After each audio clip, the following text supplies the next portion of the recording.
노벨 경제학상 수상자 10명이 공동 성명을 냈습니다. 트럼프의 정책은 1930년대 대공황 이후 최악의 실수라고 경고했죠. 주식시장은 사흘 만에 4조 달러가 증발했고 CNN은 미국 경제의 종말을 예언했습니다. 그런데 1년이 지난 지금 미국 중산층의 실질 임금은 4년 만에 처음으로 플러스로 돌아섰어요. 불법 이민은 88% 줄었고 캐나다와 영국은 미국에 무릎 꿇었습니다. 전문가들의 예측은 왜 이렇게 처참하게 빗나간 걸까요? 더 중요한 건 트럼프가 짠 이 판 위에서 우리 자산이 어떻게 될지입니다. 오늘은 트럼프 일련의 진짜 이야기와 그가 만들어낸 돈의 흐름을 읽어드리겠습니다.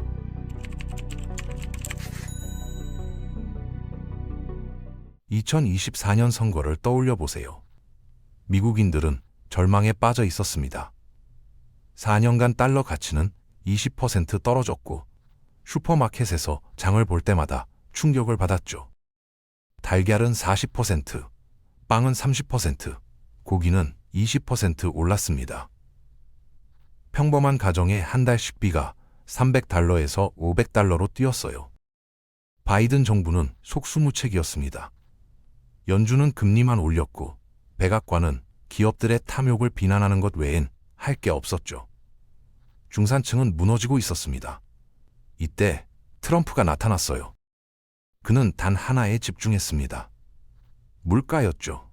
모든 유세장에서 그는 같은 메시지를 외쳤어요. 바이든 인플레이션이 아메리칸 드림을 파괴했고 자신이 이를 고치겠다고요. 구체적인 숫자까지 제시했습니다.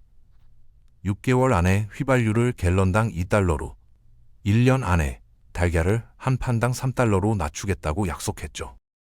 여론조사는 그의 전략이 먹혔다는 걸 보여줬습니다. 물가 해결 능력에서 트럼프가 바이든보다 13% 앞섰고 결정적인 스윙 보터들, 즉 중도층 사이에선 무려 37%나 차이가 났거든요. 펜실베이니아에서 2% 차, 위스콘신에서 1% 차로 이긴 선거에서 이 격차는 결정적이었습니다. 미시간과 애리조나도 마찬가지였어요. 결국 트럼프는 306대 232로 압승했습니다. 취임 후 트럼프는 폭풍처럼 움직였습니다. 첫 100일 동안 경제 관련 행정명령만 47개를 발표했어요. 에너지 규제를 풀고 연준을 압박하고 기업 CEO들을 백악관으로 불러 물가 인하를 요구했죠. 월마트, 코스트코, 크로거 같은 대형 유통업체들이 줄줄이 가격 인하를 발표했습니다. 물론 자발적인 건 아니었어요. 트럼프가 트위터에서 매일 공개적으로 압박했거든요. 결과는 나왔습니다.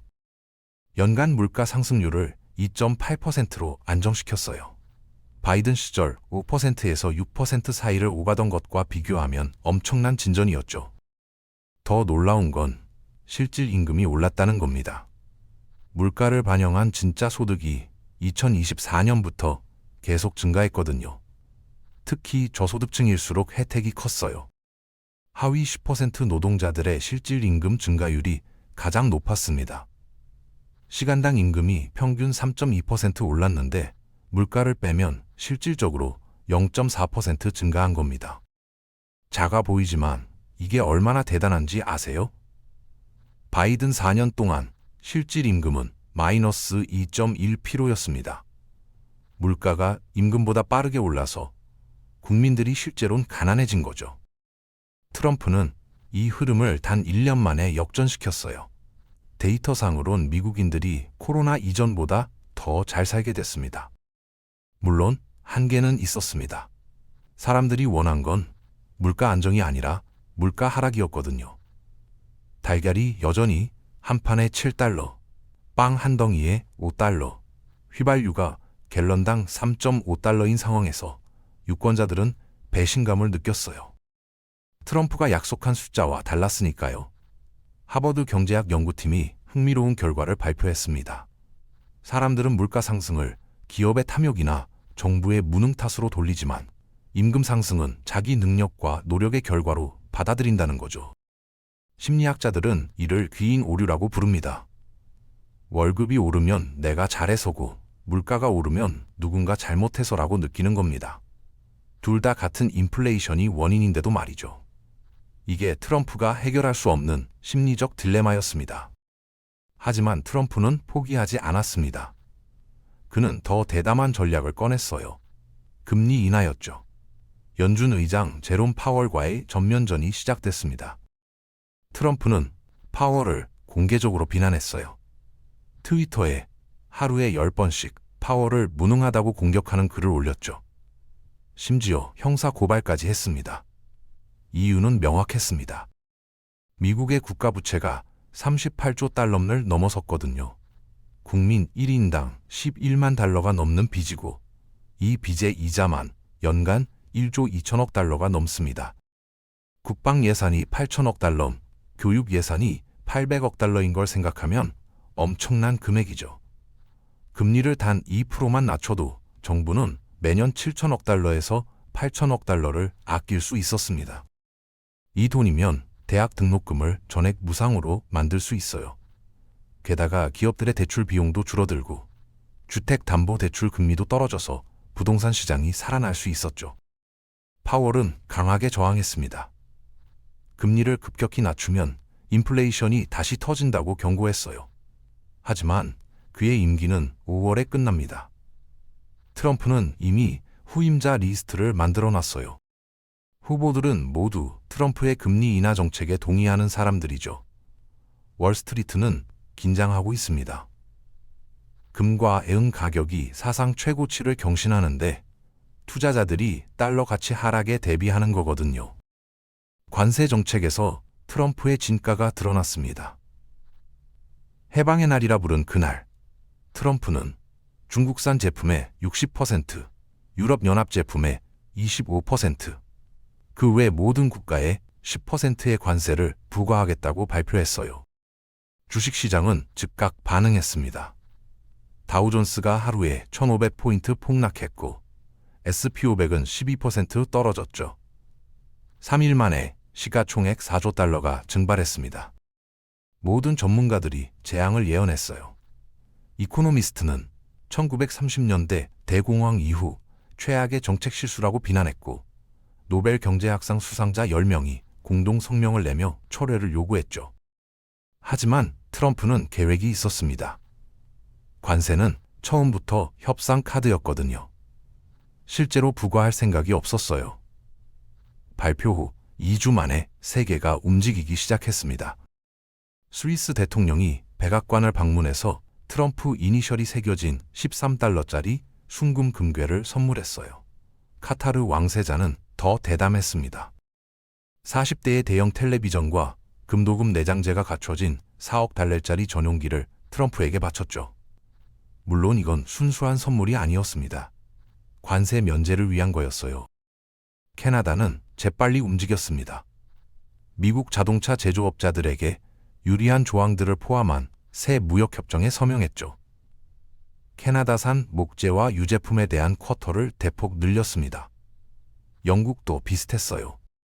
미국산 철강과 알루미늄에 대한 관세를 완전히 철폐하고 금융 서비스 시장을 미국 기업들에게 더 개방했습니다. 일본도 합류했어요. 미국산 쇠고기 수입을 30% 늘리고 자동차 부품 관세를 낮췄죠. 트럼프는 한 달 후 관세 대부분을 슬그머니 철회했습니다. 실제 관세율은 당초 발표의 40%도 안 됐어요. 하지만 원하는 걸 다 얻었습니다. 미국은 수십 년간 잃어버렸던 협상력을 되찾았죠. 이게 트럼프식 거래의 기술입니다. 협박하고 혼란을 만들고 양보를 받아내고 슬그머니 물러서는 거예요. 외교에서도 같은 패턴이 나타났습니다.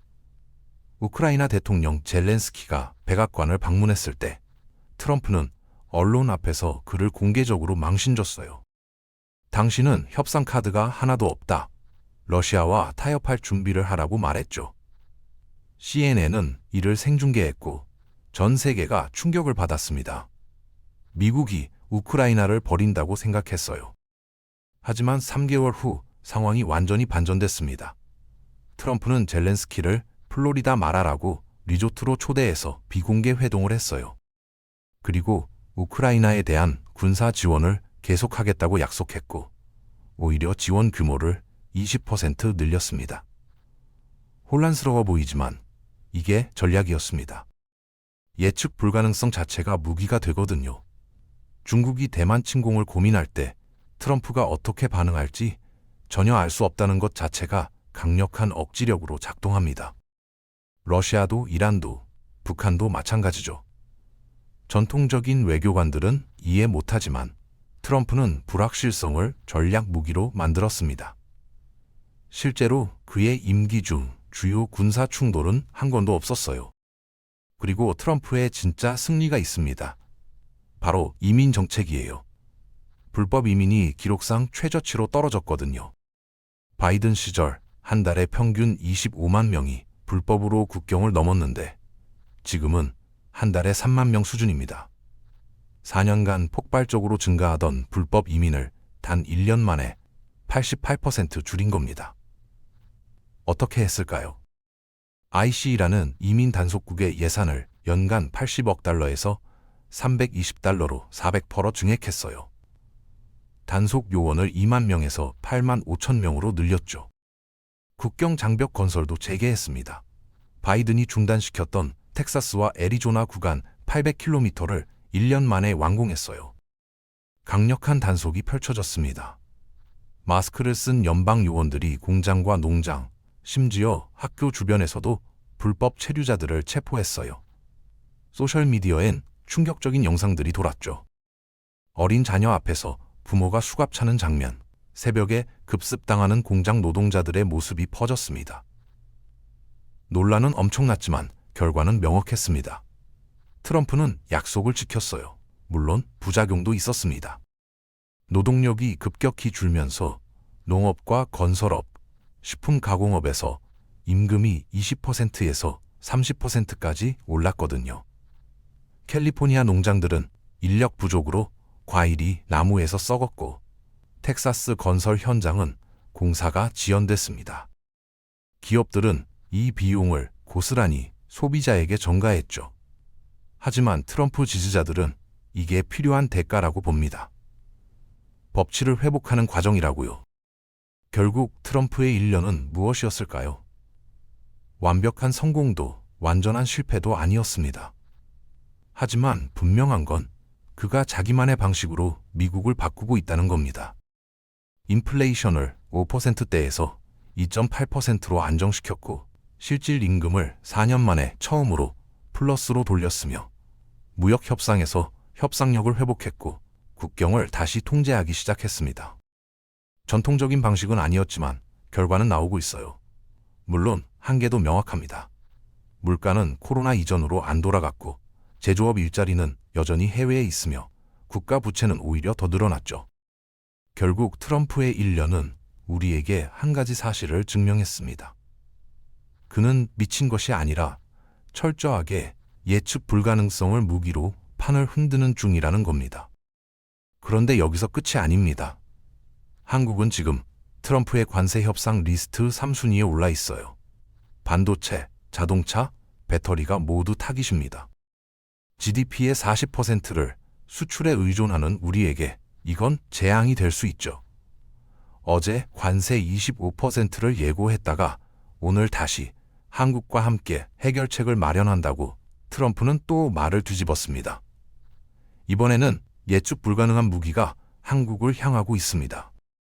지금 한국에 날아든 25%의 관세 폭탄 예고는 단순한 협박이 아닙니다. 약속했던 대미 투자를 빨리 이행하라는 일종의 독촉장인 셈이죠. 이 냉혹한 거래의 판 위에서 우리가 살아남기 위한 전략은 아주 명확합니다. 우선 국가적으로는 속도가 곧 국력인 상황입니다. 지금 트럼프가 화난 건 약속했던 투자금이 제때 들어오지 않고 있기 때문인데 우리 정부와 국회는 정쟁을 멈추고 대미 투자 특별법부터 신속히 처리해야 합니다. 트럼프식 세상에서는 명분보다 실리 외교보다 입금이 우선이거든요. 우리가 미국에 투자하기로 한 3,500억 달러는 단순한 지출이 아닙니다. 우리 기업들이 미국 시장이라는 거대한 성벽 안으로 들어가기 위해 지불하는 입장료라고 생각해야 합니다. 여기에 5월 트럼프가 찍어 누른 금리 인하가 시작되면 어떻게 될까요? 달러 가치가 요동치고 원화가 동반 추락하는 퍼펙트 스톰이 몰려오고 있습니다. 외국인 자금은 이미 탈출구를 찾고 있죠. 자, 이제 가장 중요한 질문이 남았습니다. 그래서 우리는 무엇을 해야 하는가입니다. 트럼프는 정치를 하는 게 아니라 철저히 비즈니스를 하고 있거든요. 국가가 거대한 싸움을 이어가는 동안 우리 개인의 자산은 우리가 직접 지켜야 하죠. 딱 세 가지만 기억하시면 됩니다. 원화 가치가 춤을 추는 시대인 만큼 자산의 일정 부분은 반드시 달러나 달러 기반 자산으로 들고 가야 합니다. 환율이 치솟을 때 내 자산을 지켜줄 유일한 방패가 될 거거든요. 섹터의 재편도 아주 중요합니다. 전통적인 수출주는 관세 때문에 위험할 수 있지만 미국이 동맹국에 요구하는 방산이나 전력기기, 그리고 에너지 섹터는 오히려 큰 기회가 될 수 있습니다. 여기에 인플레이션 해지를 위해 금이나 비트코인 같은 대체 자산을 확보하고 언제든 기회를 잡을 수 있는 현금 실탄도 반드시 챙겨두셔야 합니다. 관세가 오르면 물가는 뛸 수밖에 없으니까요. 폭풍 속에도 기회는 있습니다. 트럼프 2년 차를 맞이한 2026년의 시작이 유난히 시끄러운데 누군가는 공포에 떨겠지만 누군가는 트럼프가 흔들어 놓은 판에서 새로운 돈의 길목을 지키고 있을 겁니다. 트럼프는 예측 불가능해 보여도 그가 원하는 건 언제나 돈과 미국의 이익으로 명확하거든요. 그 욕망의 방향을 정확히 읽는다면 이 혼란은 오히려 우리에게 거대한 기회가 될 겁니다. 이 영상이 여러분의 자산을 지키는 작은 이정표가 되었길 바랍니다. 오늘도 경제를 읽으며 자산을 키우는 하루 되시면 좋겠습니다. 구독과 좋아요는 영상 제작에 큰 힘이 됩니다. 감사합니다.